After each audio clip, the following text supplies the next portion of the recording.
నమస్కారం. ఇది సంగతికి స్వాగతం. అనుకున్నంత అయింది. ముఖ్యమంత్రి పీఠం ఎక్కడమే ధ్యేయంగా పెట్టుకున్న చిన్నమ్మ శశికళకు చెరసాలే దిక్కైంది. ఇక ముఖ్యమంత్రి కావాలన్న కలల్ని పూర్తి చేసుకోవాలనుకుంటే దశాబ్దం పాటు వేచి చూడాల్సిందే. ఆదాయానికి మించిన ఆస్తుల కేసులో సర్వోన్నత న్యాయస్థానమే ఆమెను దోషిగా తేల్చడం వల్ల దాదాపుగా అన్ని దారులు మూసుకుపోయినట్టే. ఏకంగా 4 ఏళ్లు శిక్ష విధించడం వల్ల గతంలో అనుభవించిన శిక్షను మినహాయించుకొని మిగిలిన కాలం జైల్లో గడపాల్సి ఉంటుంది. సుప్రీంకోర్టు ఈ తీర్పుతో అవినీతి పనులు ఎట్టి పరిస్థితుల్లోనూ తప్పించుకోలేరన్న విషయం మరోసారి స్పష్టమైంది. ప్రజాసేవల ముసుగులో అవినీతి అక్రమాలకు పాల్పడడమే కాకుండా తామేదో ప్రజలను ఉద్ధరించేస్తున్నట్టు భావించే రాజకీయ నేతలకు ఈ తీర్పు చెంపపెట్టు లాంటిది. ఇప్పుడు తమిళనాడులో ఏం జరగబోతోంది?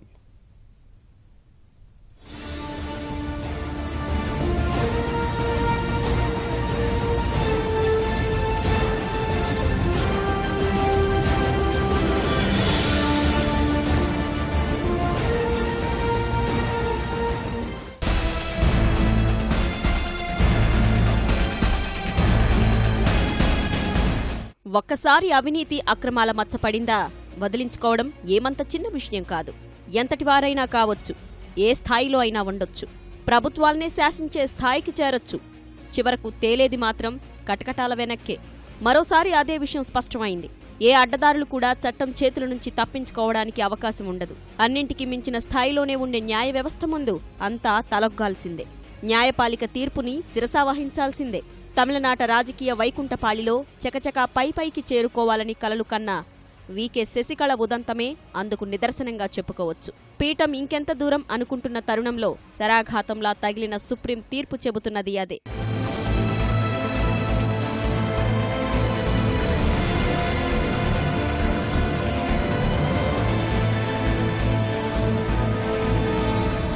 తమిళనాడు దివంగత ముఖ్యమంత్రి జయలలితతో ఉన్న 3 దశాబ్దాల స్నేహంలో దాదాపు ఆమెకు సమానమైన అన్ని సౌకర్యాలు అనుభవించిన శశికళ ఇప్పుడు జైలు శిక్షను పంచుకోవాల్సి వస్తోంది. నిచ్చెలికి నిలువెత్తు నిదర్శనంగా మారిన శశికళ అందుకు తగ్గట్టుగానే జయ అవినీతిలో పాల్పంచుకొని జైలు జీవితం గడపాల్సిన పరిస్థితులు నెలకొన్నాయి. ఈ కేసులో న్యాయస్థానం విధించిన జైలు శిక్ష 4 సంవత్సరాలే.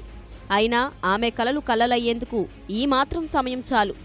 నేరమయ రాజకీయాలను ప్రక్షాళన చేయడం కోసం సుప్రీంకోర్టు, కేంద్ర ఎన్నికల సంఘం ఒక్కొక్కటిగా చేపడుతున్న సంస్కరణలే అందుకు కారణం. ప్రస్తుతం సర్వత్రా వ్యాపించిన అవినీతి కుంభకోణాల గురించి దేశం నలుమూలలా ఆందోళనలు ఎక్కువయ్యాయి. ఆ అవినీతి అక్రమాలకు ప్రధాన కారణం రాజకీయాలే అని సామాజిక ఉద్యమకారులు అంటున్నారు. ఫలితంగానే రాజకీయాల్లో నైతిక విలువలు పతనమై నేరమయమైపోవడం వల్ల అవినీతి పెచ్చిరిల్లిపోయిందని వాపోతున్నారు. ఈ నేరమయ రాజకీయాలకు మూలమైన నేరస్తులైన రాజకీయ నాయకుల్ని ప్రజాప్రతినిధులుగా ఉండకుండా నిరోధించడమే మార్గమని ప్రజలు, సామాజిక ఉద్యమకారులు భావిస్తున్నారు. ఇది చాలా ఒక మంచి తీర్పు. ఎందుకంటే వాళ్ళకి దాదాపు 20 ఏళ్ల పైన ఈ కేసు తేల్చడానికి సమయం పట్టింది. ఆ లోపల ఎందరో మరణిస్తారు. జయలలిత మరణించింది.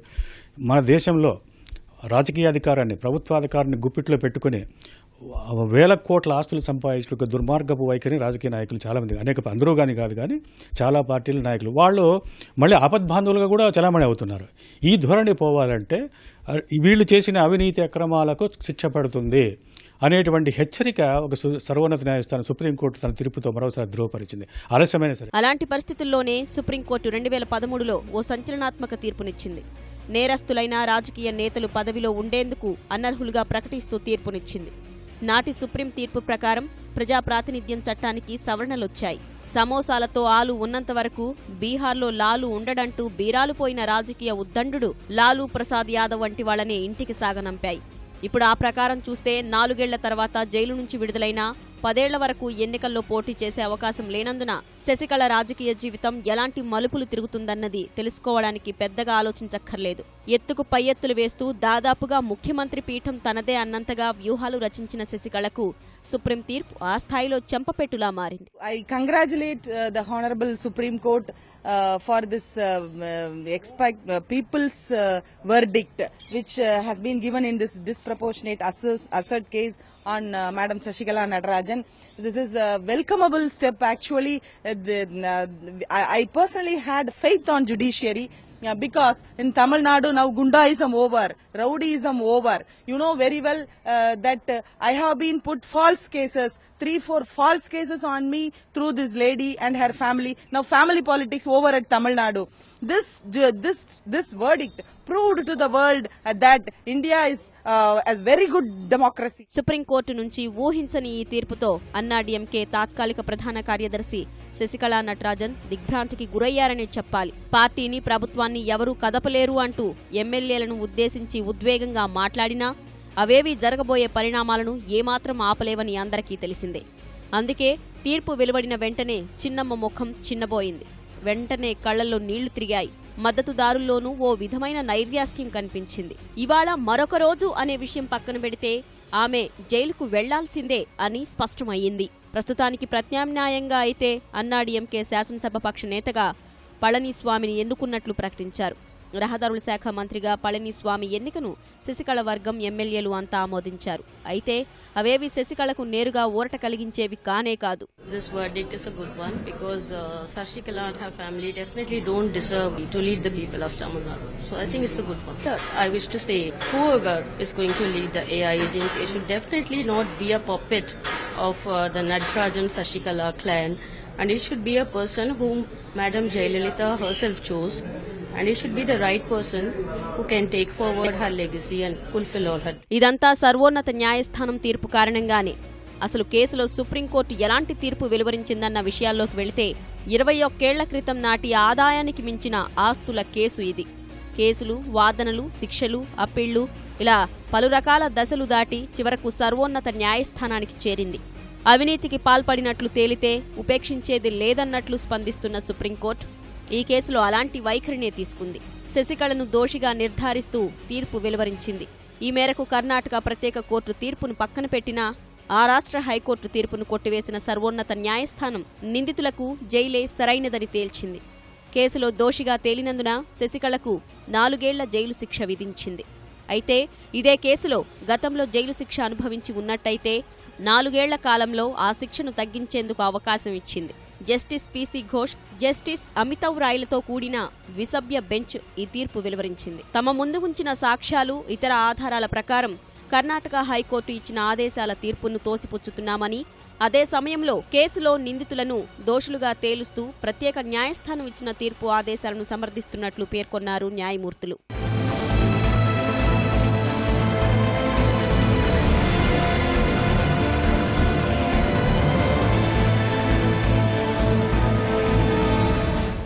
ఈ కేసులో మొదటి ముద్దాయి జయలలిత మరణించినందున ఆమెకు వ్యతిరేకంగా కేసును తొలగించినట్టే. 2014 సెప్టెంబర్ 27న ఆదాయానికి మించిన ఆస్తుల కేసులో కర్ణాటక ప్రత్యేక న్యాయస్థానం జయలలిత, శశికళ, ఆమె బంధువులు సుధాకరన్, ఇళవర్సీలు దోషులుగా తేలుస్తూ శిక్ష ఖరారు చేసింది. ఆ తీర్పులో శశికళతో పాటు ఆమె బంధువులు సుధాకరన్, ఇళవర్సీలకు 4 ఏళ్ల జైలు శిక్షతో పాటు ఒక్కొక్కరు 10 కోట్ల జరిమానా చెల్లించాలని పేర్కొంది. అలాగే జయలలితకు 4 ఏళ్ల శిక్ష విధించినా ఆమెకు వేసిన జరిమానా మాత్రం 100 కోట్లుగా పేర్కొంది. ప్రస్తుతం ఆ తీర్పునే సమర్థిస్తూ సుప్రీంకోర్టు తీర్పు వెలువరించింది. నిజానికి మొదటి నుంచి ఈ కేసులో ఎన్నో ఆసక్తికరమైన మలుపులు. తమిళనాడుకు చెందిన కేసుపై కర్ణాటక కోర్టు తీర్పు వెలువరించడం వెనక కారణం డీఎంకే. అసలు జయపై ఆదాయానికి మించిన ఆస్తుల కేసును దాఖలు చేసింది సుబ్రహ్మణ్యస్వామి. 1991 నుంచి 1996 వరకు జయ ముఖ్యమంత్రిగా ఉండగా ఆమె 66 కోట్ల 65 లక్షల రూపాయల అక్రమాస్తులను కూడబెట్టారన్న అభియోగాలతో 1996లో ఆయన కేసు దాఖలు చేశారు.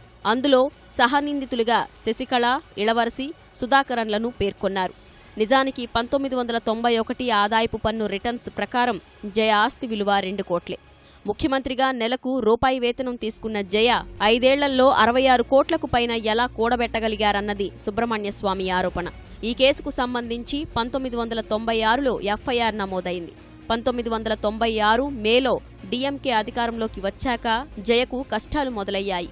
అదే ఏడాది డిసెంబర్లో జయలలిత అరెస్టు కావడం, 2 నెలల జైలు తర్వాత మరుసటి సంవత్సరం చెన్నైలోని సెషన్స్ కోర్టులో కేసు విచారణ ప్రారంభమయ్యింది.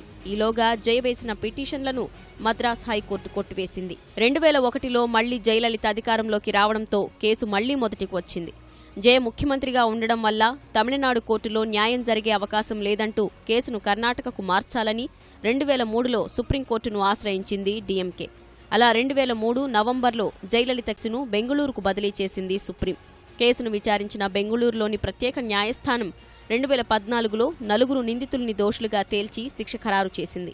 ఈ తీర్పును సవాలు చేస్తూ జయలలిత కర్ణాటక ఉన్నత న్యాయస్థానాన్ని ఆశ్రయించి బెయిల్ కోసం దరఖాస్తు చేసుకున్నారు. కానీ చొక్కెదురైంది. అయినా ఆమెకు సుప్రీంకోర్టులో ఊరట లభించింది. సర్వోన్నత న్యాయస్థానం ఆమెకు బెయిల్ మంజూరు చేసింది. 2015 మే 11న తీర్పు వెలువరించిన కర్ణాటక హైకోర్టు బెంగళూరు ప్రత్యేక న్యాయస్థానం తీర్పును తప్పుపట్టింది. తీర్పులో అనేక లోపాలు ఉన్నాయని, చట్టప్రకారం అవి చెల్లవని చెబుతూ వారికి అనుకూల తీర్పునిచ్చింది. కర్ణాటక హైకోర్టు తీర్పును కర్ణాటక ప్రభుత్వం సహా మరికొందరు సవాలు చేయగా సుప్రీంకోర్టు విచారణ జరిపి ఇరుపక్షాల వాదనలు వింది. గతేడాది జూన్ 7న తీర్పును రిజర్వులో ఉంచింది సర్వోన్నత న్యాయస్థానం. తీర్పు వెలువడ్డం ఎంత అవసరమో కోరుతూ ఓ న్యాయవాది దాఖలు చేసిన పిటిషన్పై స్పందించిన సుప్రీంకోర్టు చివరకు అనుకున్న సమయంలోనే తీర్పు వెలువరించింది. శశికళకు 4 ఏళ్ల శిక్షలో గతంలో 6 నెలలు జైల్లో ఉన్న కారణంగా ప్రస్తుత శిక్షలో ఆ సమయం తగ్గనుంది. అంటే 3.5 ఏళ్లు జైల్లో ఉండాల్సి ఉంటుంది. 3.5 ఏళ్ల తర్వాత ఆమె బయటకు వచ్చినా ఆమెను వెంటాడే కేసులు మరికొన్ని ఉన్నాయి. విదేశీ మారక ద్రవ్య నియంత్రణ చట్ట ఉల్లంఘన కేసులను శశికళ ఎదుర్కొంటున్నారు. ఫెరా నిబంధనలు ఉల్లంఘించారంటూ 1995, 1996లో శశికళపై ఈడీ కేసులు నమోదు చేసింది. ఆమె చైర్పర్సన్గా ఉన్న జేజేటీవీ ప్రసారాల కోసం ట్రాన్స్పాండర్లు, అప్లింక్ సౌకర్యాల కల్పనకు విదేశీ సంస్థలకు అమెరికా, సింగపూర్ డాలర్లలో చెల్లింపులు చేసినట్టు ఆరోపణలు ఉన్నాయి. ఈ కేసుల నుంచి విముక్తి కల్పించాలంటూ ఇటీవలే ఆమె పెట్టుకున్న పిటిషన్ను మద్రాస్ హైకోర్టు తోసిపుచ్చింది. మలేసియాలో ఉన్న ఒక వ్యక్తి ద్వారా అక్రమంగా విదేశీ మారక ద్రవ్యాన్ని సేకరించారంటూ శశికళపై మరో కేసు ఉంది. మరికొన్ని తీవ్రమైన కేసులు ఉన్నాయని, ఆమె సన్నిహిత కుటుంబ సభ్యులు తమిళనాడు ప్రభుత్వంతో వ్యాపారం చేస్తున్నారని ఆమె ప్రత్యర్థులు అంటున్నారు. సుప్రీం తీర్పుతో శశికళకు దాదాపు దారులన్నీ మూసుకుపోయినట్టే. అయితే న్యాయ నిపుణులు చెబుతున్న ప్రకారం కొన్ని అవకాశాలున్నాయి. 1. తీర్పు పునఃసమీక్షించాలని సుప్రీం ధర్మాసనాన్ని అభ్యర్థించడం. ఈ విజ్ఞప్తిని 30 రోజుల్లోపు చేయాల్సి ఉంటుంది. అక్కడ ఎలాంటి వాదనలు ఉండవు. తీర్పు ఇవ్వడంలో లోపం ఉన్నట్టు ప్రాథమికంగా కనిపిస్తేనే రివ్యూ పిటిషన్కు అనుమతి లభిస్తుంది. శశికళ విషయంలో అది కష్టసాధ్యంగానే కనిపిస్తోంది. రివ్యూ పిటిషన్కు అనుమతి లభించకపోతే మిగిలింది క్యూరేటివ్ పిటిషన్. అంటే ఈ కేసు విచారణలో సహజ న్యాయ సూత్రాలకు వ్యతిరేకంగా జరిగినట్టు రుజువు చేస్తే పిటిషన్ వేయడం. ఈ పిటిషన్ను అనుమతించే అవకాశాలు మరీ తక్కువగా ఉన్నట్టు చెబుతున్నారు న్యాయ నిపుణులు. మరోవైపు ప్రొబేషన్కు దాఖలు చేసుకునే అవకాశం కూడా ఉంది. జైల్లో గతంలో ఆమె గడిపిన తీరు, ఆమె వ్యవహార శైలిపై ఈ అభ్యర్థన ఆధారపడి ఉంటుంది. भ्रष्टाचार लड़ना कोई आसान मामला नहीं है. इसमें अपील है नहीं, इसमें सिर्फ रिव्यू के लिए मांग सकते हैं. वो तो इसी जज के पास जाएंगे. इस जजमेंट के बाद बेफजूल है. और यदि इस जज के सामने दोबारा नहीं जाओगे तो फिर क्यूरेटिव 5 जज के सामने भी नहीं जा सकते हो. वो सब एक औपचारिकता है. मुझे नहीं लगता कि 4 साल से की सजा से बच सकते हैं. మొత్తంగా ప్రస్తుతం రాజ్యాంగబద్ధమైన ఎలాంటి పదవినైనా చేపట్టేందుకు ఆమె అనర్హురాలు. అయితే అది ఆమె ఒక్కరికి మాత్రమే పరిమితమైన విషయం కాదు. ఈ దేశంలో గంపెడు కేసులు తలపై మోస్తూ ముఖ్యమంత్రి వంటి ఉన్నత పదవులు అధిరోహించాలనుకునే వారందరికీ ఇదో హెచ్చరికే. కాబోయే ముఖ్యమంత్రి అని అంటూ డాంబికాలు పలికే వారికి అసనిపాతమే. ఇలాంటి విషయాల్లో 65 కోట్ల రూపాయల అవినీతికి సంబంధించే ఇలాంటి తీవ్రమైన తీర్పు వచ్చిన నేపథ్యంలో వేల కోట్ల రూపాయల అక్రమాలపై అభియోగాలు ఎదుర్కొంటున్న వారి పరిస్థితి ఏంటనేది నెటిజన్లంతా సంధిస్తున్న ప్రశ్న.